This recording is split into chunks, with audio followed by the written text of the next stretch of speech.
This entire military is one cohesive, dedicated force. And the threats to our nations, they don't sleep. They're watching our every move. Iran, Russia, China, North Korea, ISIS, Al-Qaeda. They may be watching this right now. Our military should not be mistaken for a cable news gabfest show. We don't care what you look like. We don't care who you voted for, who you worship, what you worship, who you love. It doesn't matter if your dad left you millions when he died or if you knew who your father was. We have been honed into a machine of lethal moving parts that you would be wise to avoid if you know what's good for you. We will not be intimidated. We will not back down. We don't want war. But if you want war with the United States of America, there's one thing I can promise you, so help me God. Someone else will raise your sons and daughters.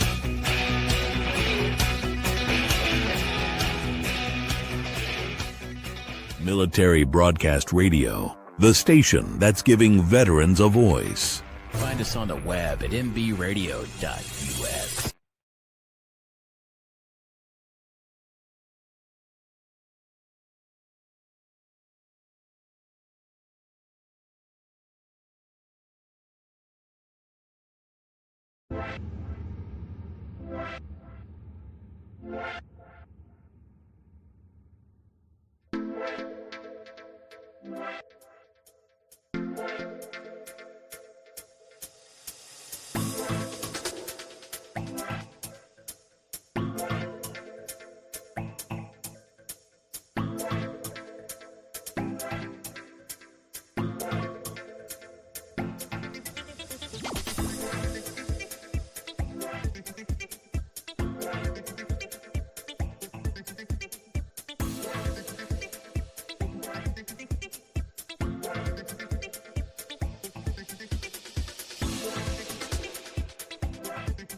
Hello, everybody.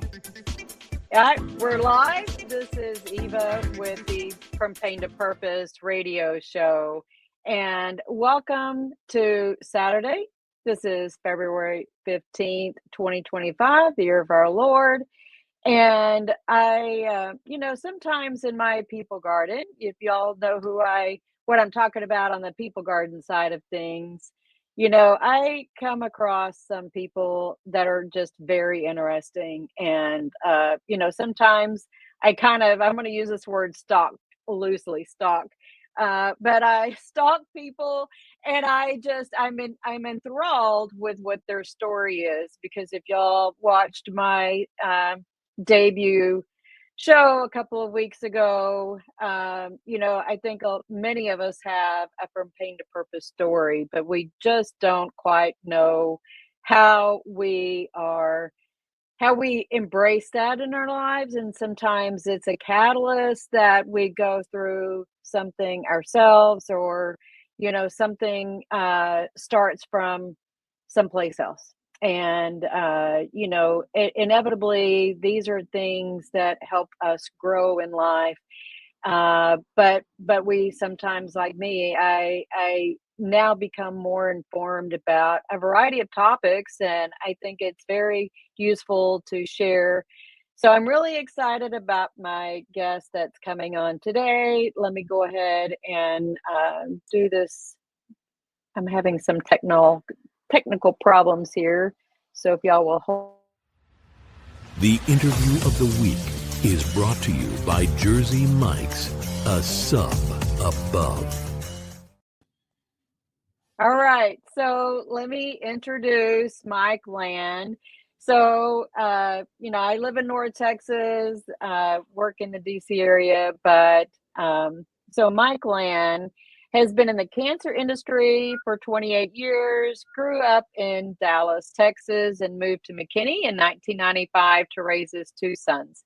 He lost his first son, Wesley, in 2005 due to medical complications, and then more recently lost his son, Preston, to fentanyl poisoning. Michael has dedicated his mission nationally to bring awareness to the fentanyl crisis and help others with their addiction.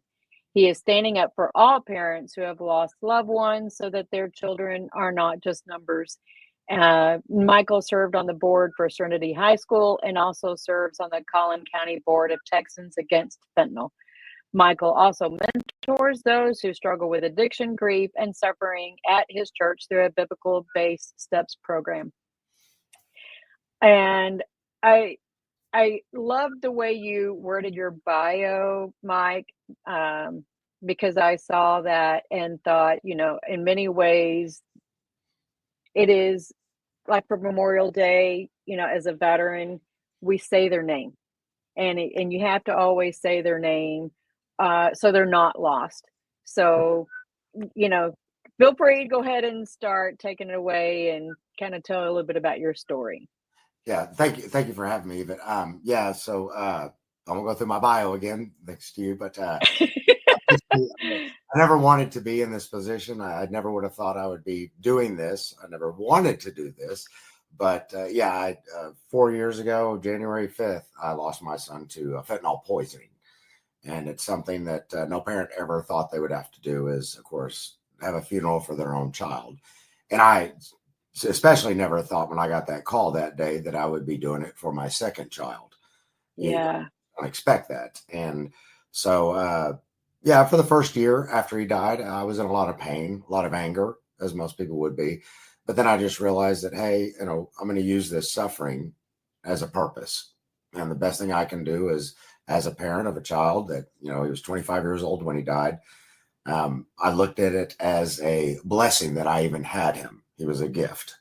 And there's a lot of people that will never have that gift. And so the best thing I can do is share that gift and share my experience and share what I've been through to try and help other people out. And just to listen to what I'm saying, to what we call in our industry, I hate to say it, is don't join our club. If you can listen to what we say, oh yeah, you don't want to be a member of our group. And so, the first thing I did in the first year, I'll be honest, is I was in anger, and I was the guy that was going to shut the problem down. I was the guy that was going to close the border and fix every problem. And then I just, after a year, I realized I couldn't do anything. So I said, you know what? One thing I can do is at least share the experience. So I went to 25 national parks, the number of years that Preston was alive. And I started 25, Preston 7. 7 comes from multiple different numbers of 7. Most importantly is it's the number of completion in the Bible. So I thought I'm going to ride my bike 7 miles in each park through the trails, whatever it is. And then I was going to go to the tallest peak at every national park and do a memorial service for Preston. I did that. I put it on video. It's on the website, 25. I watched it. And I thought, how am I going to get attention to people? And I thought, what's better than a national park? It's God's creation. Man hasn't touched it. It's beauty. I'm going to, capture people's attention. And most importantly, just share the experience of, I wouldn't say experience, but more of the things that I felt I did wrong as a parent that I look back now that maybe I can share with other parents and say, hey, listen to what I said. And hopefully if you made the same mistake that I did, it might help, talk to your child. And so I did that. I always said a Bible verse before I read did every memorial, something that meant something to me. And I shared that on video. And I just remember the biggest thing that stood out to me at the national parks was people would ask, what are you doing here? What are you filming here? And I said, my son died of a fentanyl poisoning. And I can guarantee you, I don't care what country they were from, wherever they were from, every person said the same thing. Thank God my kid is not a drug addict. And then I would say, then you're who I want to talk to. Because I said, it's the whole stigma that the fentanyl poisoning, most people think that people die of fentanyl poisoning because of they're addicts, so they have an addiction. Right. And I try to explain to people, I said, the addicts, what has happened is they've already built up a tolerance for opioids. So getting a dose of fentanyl might not even kill them. They might just become more addictive because fentanyl, and I'm sure we'll go through this, fentanyl is more addictive than morphine and heroin. So they've already built up a tolerance. I said, the people that it's killing are the first-time users, the people that are experimenting. And that's the biggest issue that we're having right now in America is people are experimenting just like I did in the 80s and 90s when I grew up, 70s, 80s, 90s. But, you experimented back then And the worst thing that could ever happen was, honestly, you woke up with a really bad headache the next day or something like that. But now you don't wake up, you die. And that's the biggest thing that I'm trying to present to most people. And that's, I thrive and love talking to students at schools, anywhere from elementary to high school, colleges, and just try and share that you can't take that experimental chance anymore, because it is a chance that you will die. And there's the other chance that you'll become addicted to fentanyl, and you're What the last one if you do. what was the saying that you said, the when before we logged in and started the show? It was the you One die, try, you try. yeah, because it's for Preston died 4 years ago, and when fentanyl first came out, the poison came out, of course, a long time before that. But it was the saying, one pill can kill, is what Okay. you throw a poster on the wall, one pill can kill. And now it's to the point that I said, don't even listen to that anymore, because it's not just in pills. I said it's in vape pens, it's in marijuana, it's in cocaine, it's in everything else. Because So you I don't just, know what's being laced with, yeah. right? So I just started saying it's not one pill can kill. I say it's one try you die. Right. That's what I'm just trying to say to most people now. So it's that's what I'm trying to push out there, is it's in everything. It's not just in pills anymore. So Right. Well, I'm gonna play this new drug trailer that I had showed you before. okay. So let's go into this trailer, and then we'll end up going into a commercial. Okay. A local teenager dead from a suspected fentanyl overdose. 17-year-old daughter is the latest local high school student to die of an accidental fentanyl dead overdose. after taking pills laced with fentanyl. Each week, the equivalent to a classroom of high school students dies of overdose across the country. Today, fentanyl is being used by drug traffickers to produce counterfeit prescription pills. These are completely fake pills. 50% of the counterfeit pills that are out there right now contain potentially lethal doses of fentanyl. A lot of young adults in America are getting these pills on social media. Even if it comes from their best friend, it's most likely not safe, because the drug supply right now is not safe. None of us asked to have people we love passing away due to a preventable cause, but that is the thing about it is entirely preventable. We didn't start this problem, but we can be part of the solution.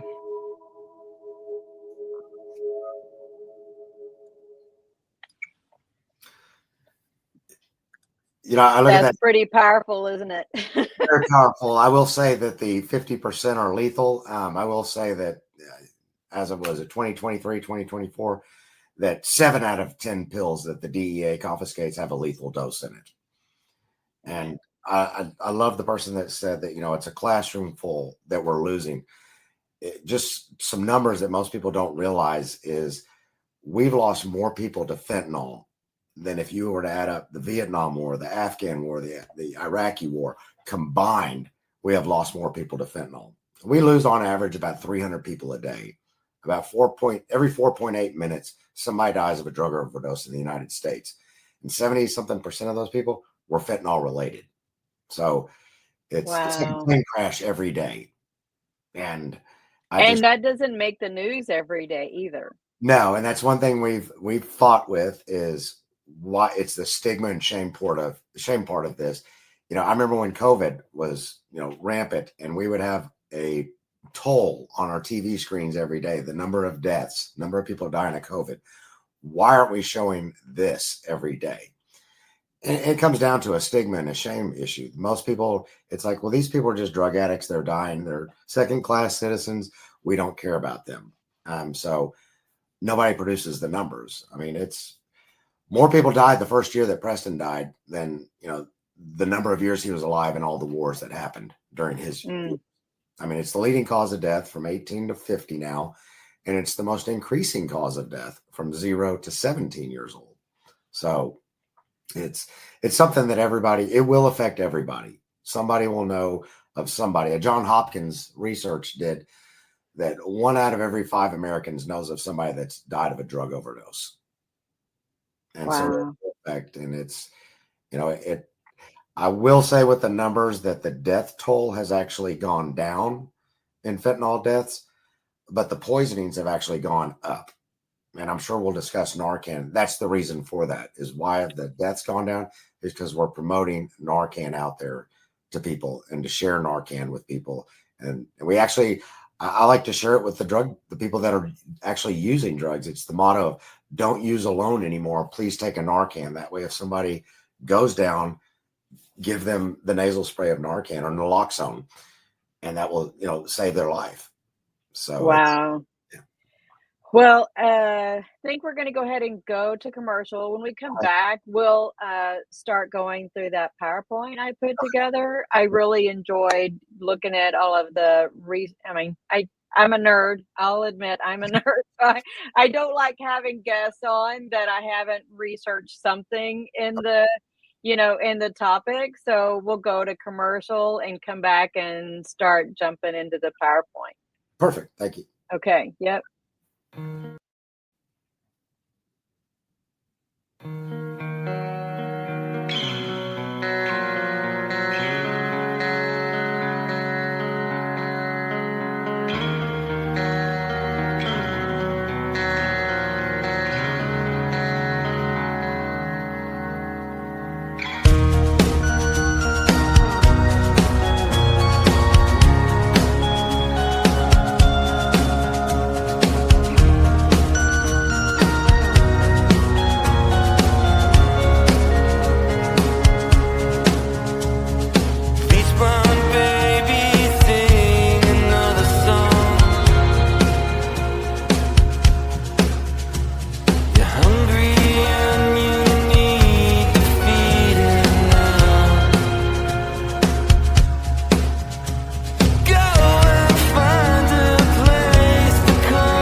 opinions expressed in this program are those of the speakers and do not necessarily reflect the views or positions of any entities they represent.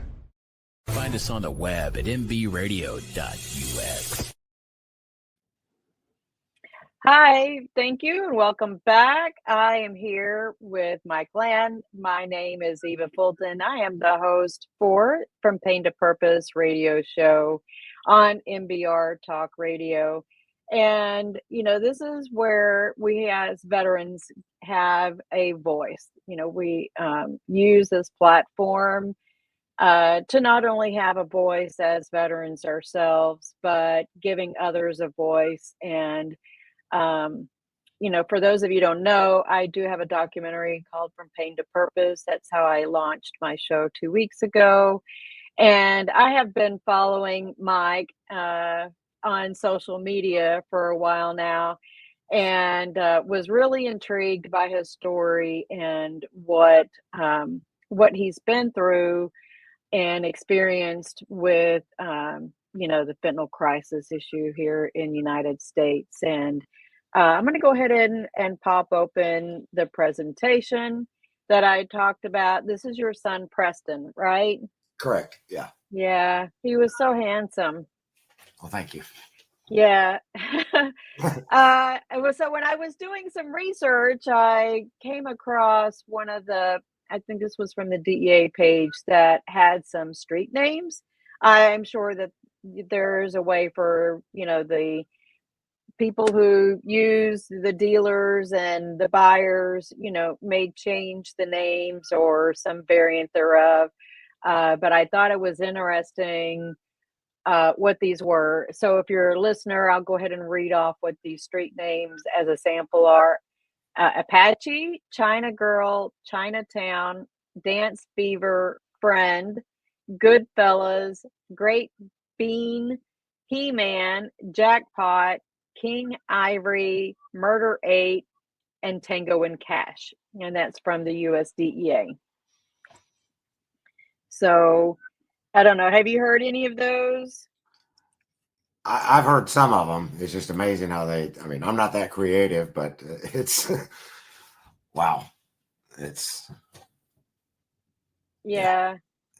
So, today is the 15th. I couldn't think of a better word, the better title for the show than Forging the Fentanyl Crisis. And I think that's really the way I saw what you were doing by, all of your state park visits and climbing up those, climbing up to the mount of each location.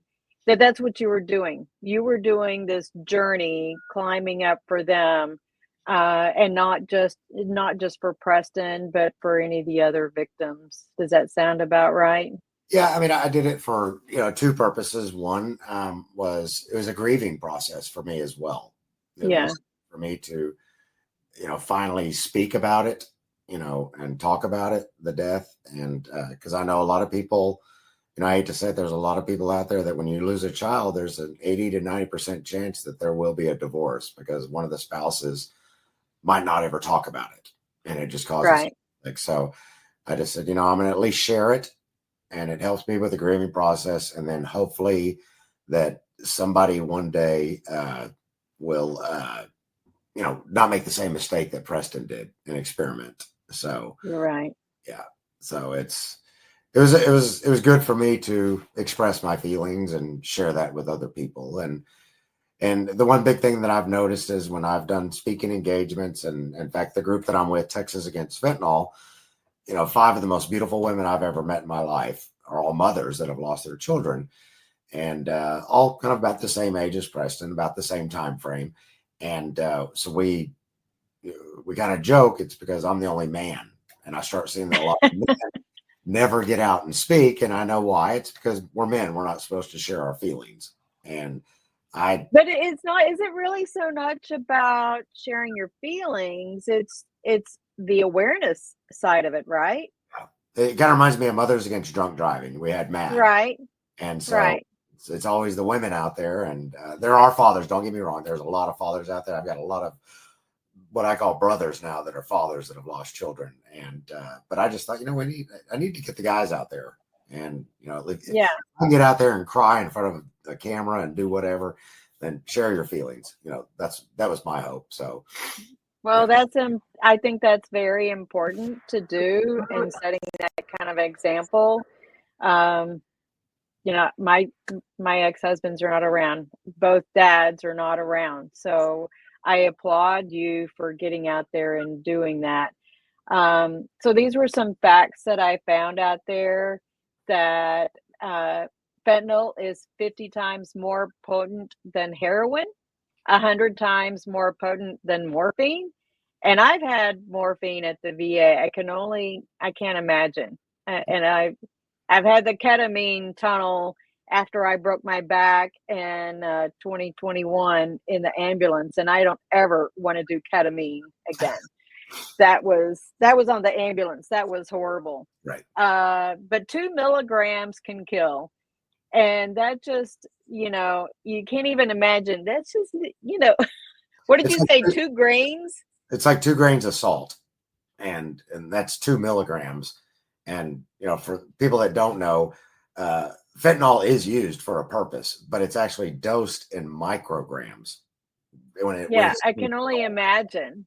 So, and I know that, Preston, when I got his autopsy back, he had 12 milligrams, so that's 6 times the legal, lethal limit, 12 milligrams. So, yeah, but it can come in pill, liquid, and powder. Pill, liquid, powder, but it's also, like we were speaking about earlier, it's in marijuana now. It's in vape pens. So it's in anything that they can put out there. They can lace it in anything. Yeah, pretty much. Yeah, and I know the video you even showed. It's that most of this stuff is being passed around at school, and most kids don't know about that they even have a pill that's laced with fentanyl. They're just, it might be between classes. Hey, I'll trade you an Adderall for a Percocet. And, if I was to give you, Eva, a Percocet, I don't know if there's fentanyl in it or not. So you just don't know. It's odorless. It's tasteless. You don't know what's in there. The only medications that I get prescribed are from the VA, and I don't even like taking those. Yeah. Well, I always joke when I've shared the stage with a law enforcement or U.S. attorney or something. They're always saying, if you're not getting your pill from your doctor, your pharmacist, or your parent, don't touch it. And I always just say, whatever he or she just said, don't listen to it. First off, no doctor is passing out a pain pill. I've been in the industry for 30 years. I've never seen a doctor pass out a pain pill at their office. Second, where did your parents get it? So if you're not literally getting it from a pharmacy in a packaged container, don't touch it. And I always see it's been around so long, the M30s, the blue pills. Just let people know, the manufacturer stopped making the blue pills years ago. So if there's a blue pill out there, it's counterfeit, unless it's something that's been sitting in grandma's cupboard for 10 years, or something like that. There are no new blue pills out there. They're all counterfeit. Wow. So where and what is the title of the next slide? It's in schools, and I did look up, there's some, I have a link at the end of the presentation that it is an issue for veterans. So I didn't discount that we have a veteran population who has a problem with opioids as well. And I think part of that is the, issues where if they can't get the prescription from the VA, they go trying to get it from somewhere, right? Because they're in pain, whether it's, from arthritis or, trying to escape, escape whatever, I'm going to use the word hell, whatever kind of hell they're trying to escape from. Sometimes the pills will numb it. I see that Into the Weeds, one of our radio show hosts said that it's in patches too. The VA used to prescribe patches. Yeah. So then can you tell me a little bit about naloxone and what is it, Narcan, right? Is that the other? Yeah, naloxone is actually, I guess you would consider it, the generic name for it, but Narcan is the one of the brand names, I guess you will. But basically, Narcan is used to reverse the effects of opioids. So if somebody has an overdose on an opioid, there are certain different signs that you will basically you go under. I mean, it's like you kind of just pass out. Your lips, turn blue, eyes, dilated and everything. And it's basically just a nasal spray. And it's over the counter now. You can buy it at, Walgreens, wherever you want. And you basically just one squirt in the nose on one side, and then you wait to see if the person responds. If they do respond, it's not that means that everything's great. You can go about whatever you're doing. You have to actually call 911 at that point, because Narcan or naloxone, it only lasts about 20 to 30 minutes, but the opioids in your system are still there. They'll last up to 90 minutes. So sometimes you have to hit them once or twice. And what we always say is if somebody goes down, call 911, give them a squirt in the nose. After that, if they don't respond, hit them with the other side. That's if you actually have it available to give it to them, right? I mean, because I've done the emergency CPR training. I've had the certification for that, so I could help somebody having a heart attack, but I wouldn't be able to do anything for somebody. I mean, not that I would hope anybody would have that issue at work, but I just can't imagine that where people actually going to be able to have these things available. I don't know if do they have them at Walmart or, are they stocking these at the schools? Yeah. So at the schools, like in the state of Texas right now, is every school has a nurse and every school has what they call an SRO, a student resource officer. Those two people carry Narcan with them. Okay. That's great. Now, what we're trying to push on, both sides of the aisle is we actually want Narcan in every classroom, because here's what happens is if you're in Texas and I'm in Texas, some of these high schools are bigger than colleges, it seems like. Oh, yeah. Imagine, if an SRO or a nurse is on one side of the campus, a kid goes down in the bathroom. By the time they get there, it could be too late. So, oh, yeah, that would be probably my kid's high school. And they just built on, this is a school that they graduated from. It would probably take you 15 minutes to get from one side of the school to the other. Easy, So we're trying to push. I mean, I'll be honest, there's a lot of schools that the teachers just carry it with them anyways. And it's not a very hard thing to be trained. If you can squirt something in your nose, a spray, it's good. I mean, it's that simple. And so it's, and it literally is everywhere. You can get it for free. You can go to, I think the old website was morenarcanplease.com, but it'll send you to the new website and you can order, free Narcan. And it's available. If you want, you can go to your Walgreens, Walmart, it's there as well. It should be in every household. It should be in every car. It should be anywhere. And one of the biggest things that people ask is, what if I give this Narcan to somebody and they're not having an opioid overdose? Does it hurt them? No, it doesn't. I've been on stage a million times, squirt it in my own nose. It doesn't do anything to you. So, well, that's good to hear. I guess part of me is thinking, as you were saying that, it's kind of like Texas has the, what's the accident law where the Good Samaritan law, right? You've got the Good Samaritan law for car accidents. Right. How do we not have the Good Samaritan law that applies to Narcan as well? Yeah, because it can't hurt you at all. I mean, and I always tell people, I said, keep it at home as well. Even if you don't have children, what if you have an elderly parent that, comes to spend the holidays with you and she's got dementia or something like that, and she takes too many of her pills, her pain pills or something like that, you could save her as well. So, I mean, it needs to be in every home. It's, it's like a seatbelt or a fire extinguisher. Everybody needs it. So, I did find there on the CDC's website, recognizing the signs of opioid overdose can save a life. Here are some things to look for: small, constricted, pinpoint pupils, falling asleep or losing consciousness, slow, weak, or no breathing, choking or gurgling sounds, limp body, cold, clammy, and or discolored skin. And I think for me, just even reading that sounds pretty much typical of a lot of other types of drugs. So you're not even really my reading that, it doesn't sound like it's going to be much different than if they had overdosed on heroin or something either. Yeah. But before we move off of naloxone, though, I do need to bring up one thing that is happening is there's about 20 new what they call nitazines that are coming over to the United States. And these new nitazines are basically a derivative of fentanyl. Okay. The sad thing is they're about, I'm not a scientist or anything, but from what I understand, they're about 3 molecules away from being an opioid, a true opioid.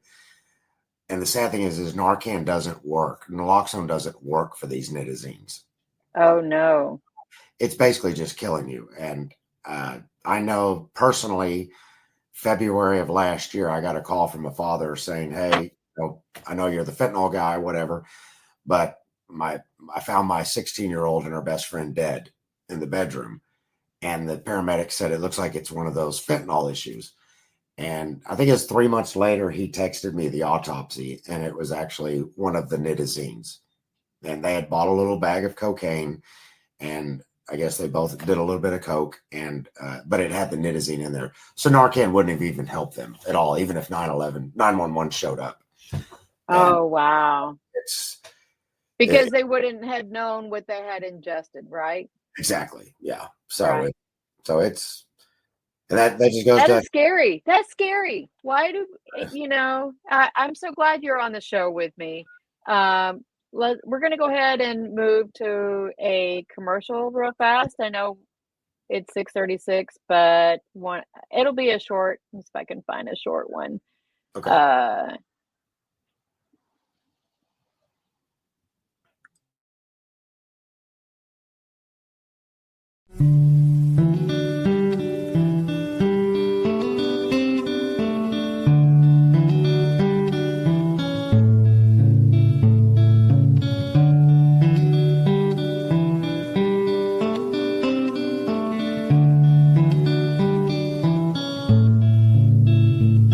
To a hero, I say, I hope to see you again on some sunny day. And to a hero, and the love you left behind, I'll try my best to pass it on till the end of my time. And to a hero, you're gone, but I have no doubt that you have made it home.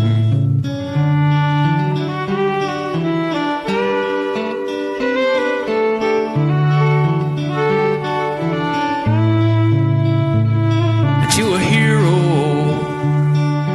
taken way too soon over there in that dusty country, an Afghan afternoon. To a hero and the little one you left behind, I hope he grows up with your passion, I'm sure he will with time. And to a hero, a warrior through and through, you were taken way too early, what can we do? Well, we can try to keep your spirits alive, we can try to be nice, we can not take for granted all the beautiful things in our lives. We can be the change we want to see, and we can listen to the wind pass through the trees. We can speak the words we know are true for our heroes. This is what we can do.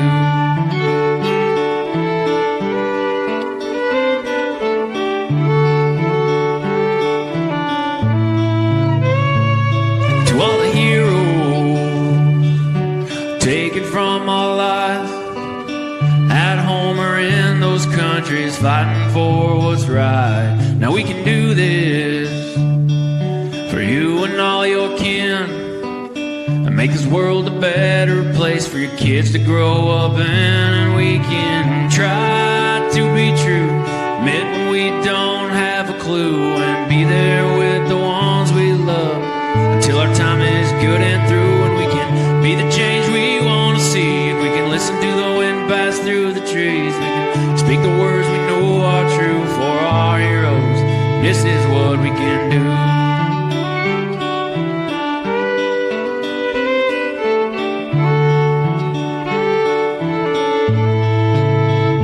Yeah, we can try to be nice. We can not take for granted all the beautiful things in our lives. We can be the change we want to see, and we can listen to the wind pass through the trees. We can speak the words we know are true for our heroes. This is what we can do.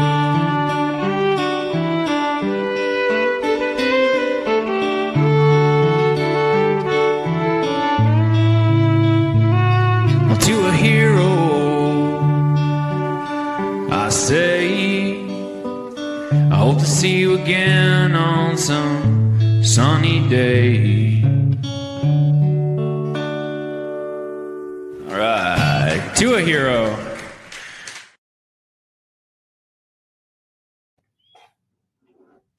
All right, thank you for staying with us. You know, I couldn't help but, as he was singing the song, thinking in some ways you're a hero for taking up the cross for the fentanyl crisis on behalf of your son and a lot of the other, you know, parents that are going through this. And I think the veterans that, you know, are afflicted with, you know, some of their issues as well. So my hat's off to you, Mike, and thank you for joining me. I wouldn't say I'm a hero. I'm just, I mean, I look at the people that have died since Preston's died. There's been about, it's probably up to 350,000 people. That means there's 700,000 parents that are just like me. Yeah. You know, we're not heroes. We're just here to share our experience. That's all we're doing. Right. And we don't look for accolades or anything like that. We just want to share the story because, like I said before, our club is full. We don't want anybody else joining our club. Yeah. And so we're just, so, I mean, I thank you for saying that, but yeah, it's, yeah, it's our purpose now. It's my purpose. Right. So. Right. Exactly. You know, hopefully the kids aren't watching, not that this is not kid friendly show, but, I saw this as one of I'll have the links for the websites at the end of this PowerPoint presentation, and it's not too hard to find them out there. But this is one of the graphics that I saw, and from one of the flyers. I think this was one of the DEA flyers that they had up there. So these are the emojis that are being used by users and by the pushers, the dealers. You know, I kind of thought it was interesting, even just looking at that universal for drugs. It's the Canadian flag, the Canadian, the Canadian leaf over there. I'm like, wow, who would have thought? Why would they put the Canadian leaf as the universal sign for drugs? But anyways. Did you ever notice that? To be honest, that's the first time I actually paid attention to that. But I mean, no, it's a great thing for parents, you know, to look at their kids' phones. And, you know, I always joke, a lot of parents will say, well, my kid won't let me look into their phone. And I'm like, well, they're still on your payroll. You have that authority to look at their phone, you know. So yeah, you know, I'll be honest. I was one of those parents that I did not, and maybe that was because I grew up as I grew up as Gen X, and you know, we played, we did our thing. I kind of parent that way. I don't micromanage my kids. I'm not a helicopter mom. Ask my kids. They, you know, my two oldest, one of them would have been Preston's, you know, age, and then my other two are younger. They're 23 and 21. But out of all the four kids, I never looked at their cell phones. I just was not that parent I was doing good just to do my own stuff. So you bring up the word helicopter parent, and I'm sitting there. Yeah. And I see it looks like the Black Hawk behind you or something. But I always tell people now. Oh, that's because it's the Desert Storm stuff. Nobody ever wanted to be a helicopter parent, but in this day and age, I hate to say it, I think you almost have to be, and you have to get involved with your kids' lives now, especially. And you know, one of the biggest things that I've always told people is, what was the biggest mistake I ever made as a father? I became my son's best friend instead of a father. And And I didn't get involved with, his feelings, his emotions and things like that. I blew it off. Get over it, whatever. I've been there before, blow it off. It's no big deal. But I think it's time that, and I'm never going to tell anybody that I was a perfect parent. I'm never going to tell anybody how to be a perfect parent. But one thing I will share some of the stuff that I've looked at in my past of what I felt I did wrong. And, people look at me and say, I couldn't imagine you've had the worst thing that could ever happen to somebody happen to you. You've lost all of your children. And I said, you're right. That's the worst thing that will ever happen to me. But I said, the worst thing that can happen to somebody else could be nothing compared to what I went through. It could be a 17-year-old girl in high school that is about to go on her first date and her hair doesn't look right, or she gets a blemish or something like that.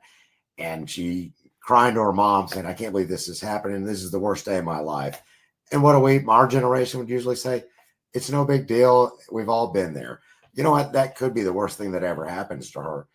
And, what can these kids do now is they might just say, I don't want to feel this way anymore. I'm going to text a friend and get a pill to feel better. Right. And bam, Right. So because we ignored them instead of seeing it as a warning sign that the something was there, and we chose to ignore them. Yeah. It's just the first time I did what they call grief share group. It's for people that have lost a loved one. And I remember going around the room and everybody lost somebody that they loved. And then I said about Preston, and the guy sitting next to me said, I lost my fiance, and I said, oh my God, how old was she? And she goes, she's 21. And I said, how did she die? And he said, oh, she didn't die. She just left me. And I'm like, oh, seriously? That is not the same thing. But the point is that was the worst thing that probably will ever happen to that guy. Right. So the point is you can't play with somebody's emotions now. And I right. It's so everybody's loss is going to be different. Exactly. Yeah. Here's two more graphics that I found. One is let me make it bigger here. Okay. The one on the left is the number of pills containing fentanyl seized by law enforcement in the United States from 2017 to 2023. So you can see that was 49,657 in 2017, going up to 290,000 in 2018. 2019 is 1.5 million-ish. 2020 is over 4 million. 2021 is nearly 11.5 million pills. Then we go to 2022 with almost 44,461,000. And then 2023 is 115,562,603. I don't know about you guys, but something crazy happened with the increase of pills that have been brought in to the United States from 2017 to 2020. These are the ones that are seized. We don't even know about the ones that weren't seized, right? How many are out there on the streets that were not seized, that they were actually used? And the next one are what the medications for opioids, overdose, withdrawal, and addiction. So you've got some options over there: methadone, naltrexone. I should have practiced pronouncing these. I need to pretend like I'm in mass and being a reader. Buprenorphine, we'll see. Buprenorphine, naloxone, lofexidine, naloxone, and then nalphamine. Those last two reverse the overdoses. Those first four reduce opioid use and cravings, and the lofexidine treats withdrawal symptoms. Do you have anything to input on that? I would like to. The first slide with the confiscated pills. Here's the one thing that I will say is, and I might be off by a couple of million because I don't have the slide in front of me, but I think it was 2023 or 2024. The DEA confiscated, I want to say it was like 379 million lethal doses of fentanyl in 1 year. Okay. That's the DEA alone. We're not talking about Border Patrol, local law enforcement, sheriff's office, whoever. So let's take that number, 379 million lethal doses that they confiscated in 1 year.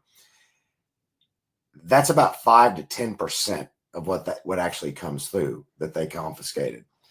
So let's just, and I'm a numbers guy, let's just take 379 million. Let's say that was 10% they caught. There's another 3.79 billion lethal doses that came into the United States that we didn't catch. That made you think, where is that stuff stored at? Yeah, well, I can get into that as well, but it's okay. Think about that. Let's just round it off at 4 billion lethal doses came into the United States that we didn't get. What's the world population? 8 billion. Okay. And that was the biggest question. I mean, as soon as I won't get political. You have enough to kill half of the population around the world. Yeah. So, and I remember when the administration changed and we've closed the border, everybody's like, oh, Mike, we don't have a fentanyl issue anymore. And I said, oh, you're crazy. I said, we got enough fentanyl here, even if no. It's already here. It came in the Trojan horse. Yeah. So, so fentanyl is still going to come across. They'll still get it here if they want it here. And it's a monetary thing. I mean, if you take a pound of fentanyl, and this is not a business proposition to anybody, if you take a pound of fentanyl, you spend 20 grand on it, you buy a pill press online on Amazon for $5,000, you've got $25,000 invested, you can turn that into $10-15 million. So it's, I mean, please don't take my advice, people, to go into business. Oh, no. I just, what is it? What's the series that I watched on Netflix? The one where it was filmed in Dallas. But they were doing all the trafficking and becoming the mules, and I'll have to, somebody I'm sure will add it. But I watched at the beginning of COVID, and I was like, oh my gosh, who thinks about doing these things and how they're going to get it across the border? And, my dad watches, hi, Dad, I don't know if he ever listens to my show, but he loves watching the, show where they're carrying stuff in through TSA. They're putting it inside the shells of their suitcases or on or in their person. And, it's just crazy. Well, the biggest problem, Ava, is that, the United States is the largest consumer of drugs. Yeah. Also the largest consumer of sex trafficking and pornography as well. So it's an issue of, we have to get with our kids and, do the best thing. And mental health, I will say, is one of the biggest crises that we have in Texas. Oh, yeah. I'd say Texas is ranked, 49th in the United States of, helping out for mental health. And I'll be honest. I mean, I've told this story a million times. My son was on Vyvanse, which is a drug used for ADHD, and he was diagnosed with ADHD. That's fine. The pill worked. But when we get off this show, turn on the TV, you're going to see a commercial every 5 seconds of a drug that's going to fix something in the United States. And this generation lives in a society that, hey, a pill will fix everything. I'm depressed tonight. I need to stay up late. I need an Adderall. An Adderall is going to save me, and I'll stay up and study. Bam, no, you're dead. I mean, that's the whole thing. We have to. I do vitamins, magnesium. I take my magnesium at night and sleep better, as long as I'm not drinking caffeine afternoon. And but so moving on, because we've got 6 minutes left. Resolution HR 67 was submitted last year in the 118th Congress. Have you heard anything about, whether they're going to, submit something again? Is there any support we can talk to our congressman to initiate it? Because, I'll read what this is. This is HR 467 to halt all lethal trafficking of fentanyl act, or the Halt Fentanyl Act. It's a bill that is permanently places fentanyl-related substances as a class into Schedule 1 of the Controlled Substances Act as a Schedule 1 controlled substance. And anyways, it goes on. So the bill makes plenty other references about changes to the registration requirements for controlled substances, and anyways, so there's plenty of information, and it's supposed to make it a 10-year mandatory minimum prison term for 100 grams or more. And I'm just thinking, based upon what you're telling me a while ago, if 2 milligrams can kill, man, 100 grams, Yeah. that's a whole bunch of people. Isn't that essentially like, I'm just thinking that's potential mass murder. It is. And I know in Texas, it was, I think it was 2023 when Greg Abbott, they signed into I forgot the bill name, but it's a murder charge now in the state of Texas. So if you intentionally give somebody fentanyl, then you will have, I want to say it was like a 25-year minimum sentence in prison. And when I first heard that, I thought, this is a defense lawyer's dream case, because how are you going to prove, that? But, and the sad thing is, and I've got so many parents that right now they're dealing with, they know that the person killed them, intentionally gave them fentanyl, but the proof sometimes is so hard that they're getting what they call a Mandel charge, manufacturing delivery charge. And it's very sad. It's my son died prior to that bill being passed. So basically his autopsy said acute fentanyl intoxication. And now especially with Texas, with the bill, what they did is now the medical examiner will say on the autopsy, fentanyl poisoning or fentanyl toxicity. So that way you can actually go for a murder charge. So so they kind of improved the language on it a little bit. So do you think that is there a push for the Texas Fentanyl group to push and raise this to a higher mandatory minimum, or? We haven't talked about the minimum. I mean, I know that they talked about the 25-year minimum in the state of Texas.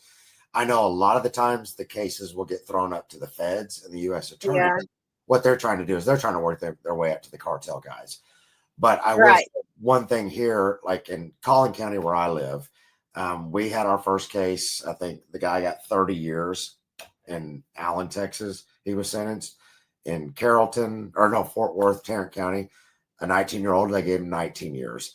But the one thing I've talked to both the DA here is we want to take the approach that anytime you have somebody in your courtroom, judge or DA, that we're going to have Texas Against Fentanyl there or other family members there, and we're going to sit in the courtroom every time. And the judge and hopefully the prosecutors are going to I'm so sick of seeing these people that if you come into my courtroom with a fentanyl murder charge, you're getting the maximum. And the goal from us is we're going to make it so where if you deal in our county and you murder somebody, you're going away. And hopefully that spreads to every county and then throughout the United States. That's the MAD model, right? Yeah, it's the exact same thing. Yeah. Well, that's good. Yeah. And here's some websites. The new drug talk I can't talk. The new drugtalk.org. Right. And txaf.org. That's the one that you're a part of, Texans Against Fentanyl. I put the VA's website for mental health.va substance. That one's there. And then Fentanyl Awareness Day is April 29th, 2025. Yeah. Now there was something before we leave. I know it's a minute till, and we can stay a couple of minutes later. There was something you had said about you spoke with a judge that does the veterans treatment courts. Yeah. So real quick, 2 points I'll make is another website, if you could put up there, is 25preston7.com.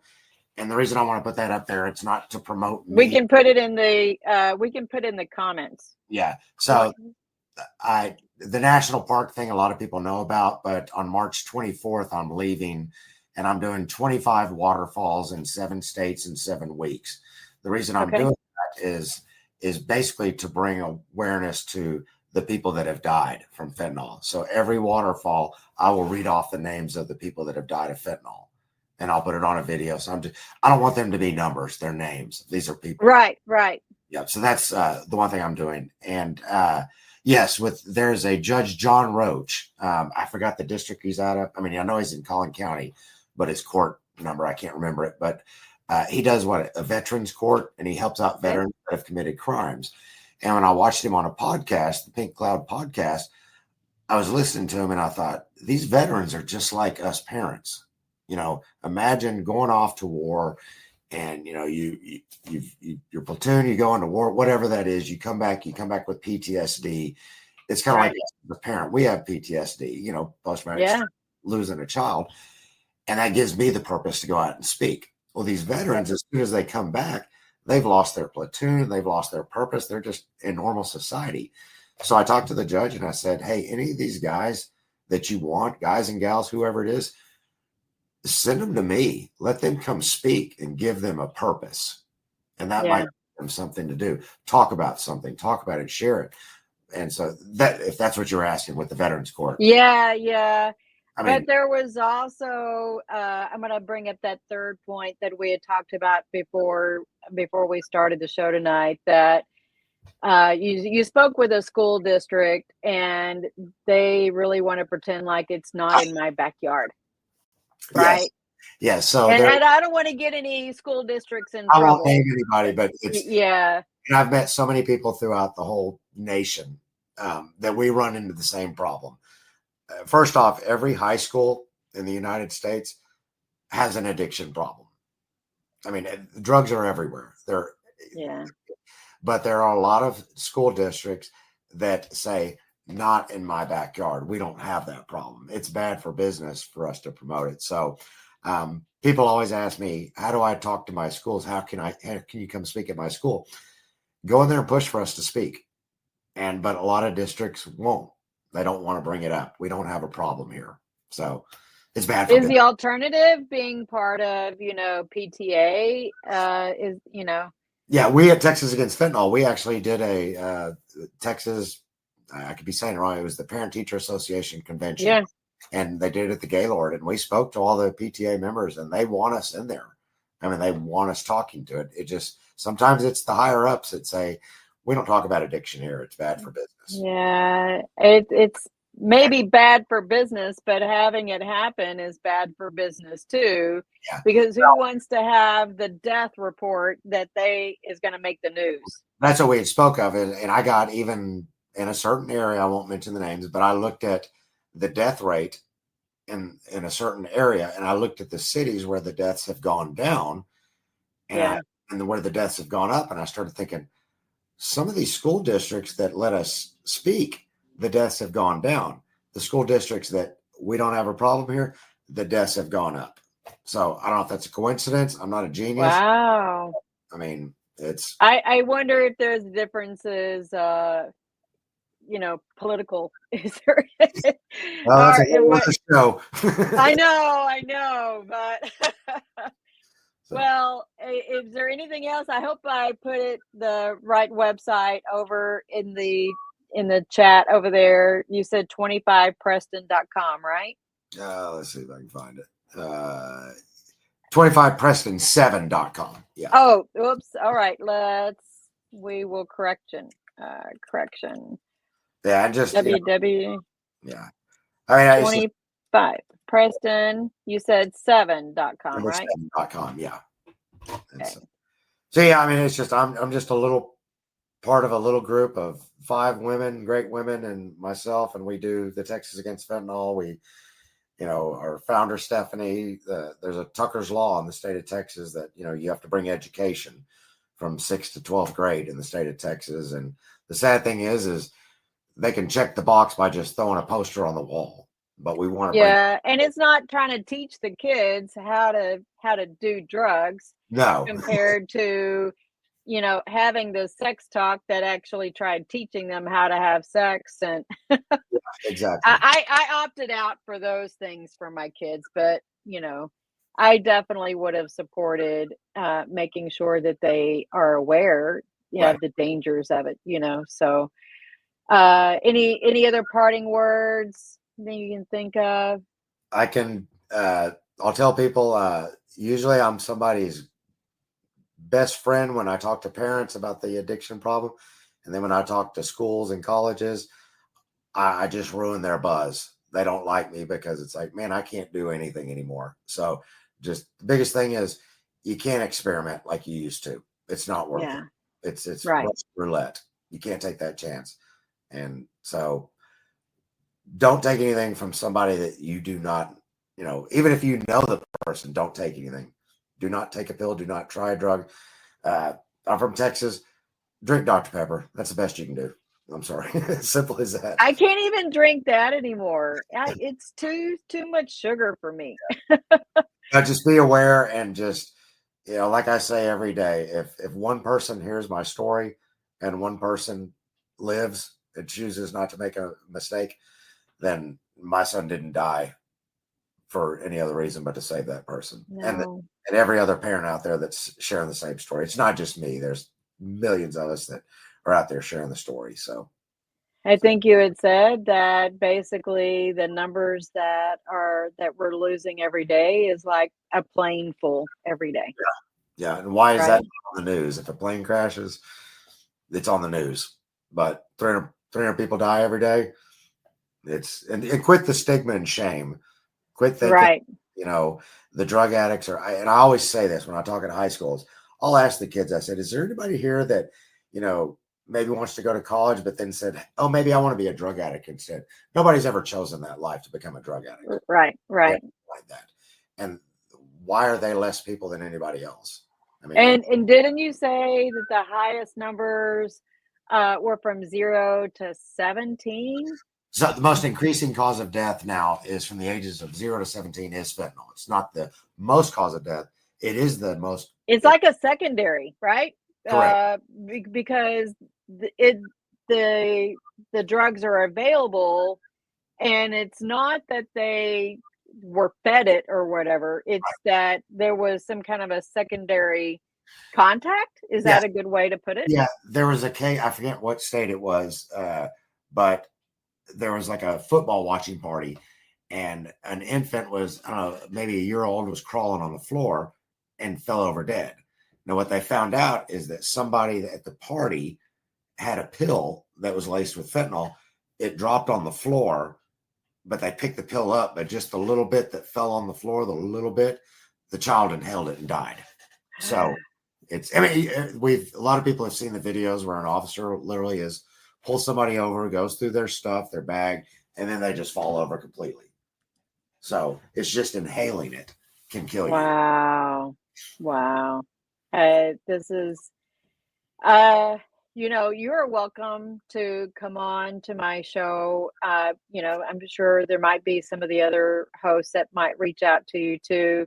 Thank you so much for coming on and sharing your story. I think that this is definitely a pain to purpose. I know that we don't like going through pain, but it definitely helps us reevaluate, some of our choices in life, and how do we flip that narrative in our head to know that, I can climb this mountain and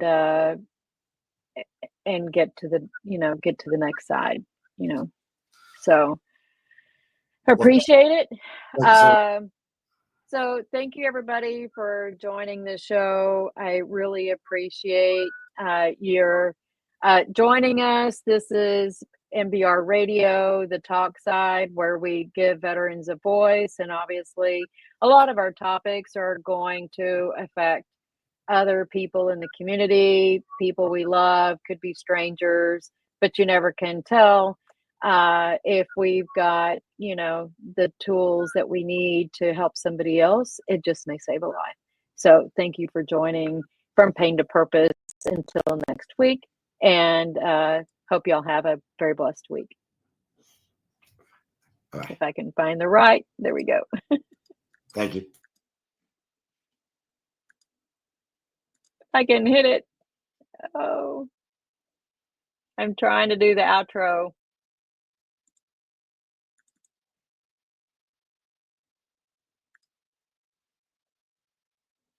Ladies and gentlemen, thank you for tuning in to Military Broadcast Radio.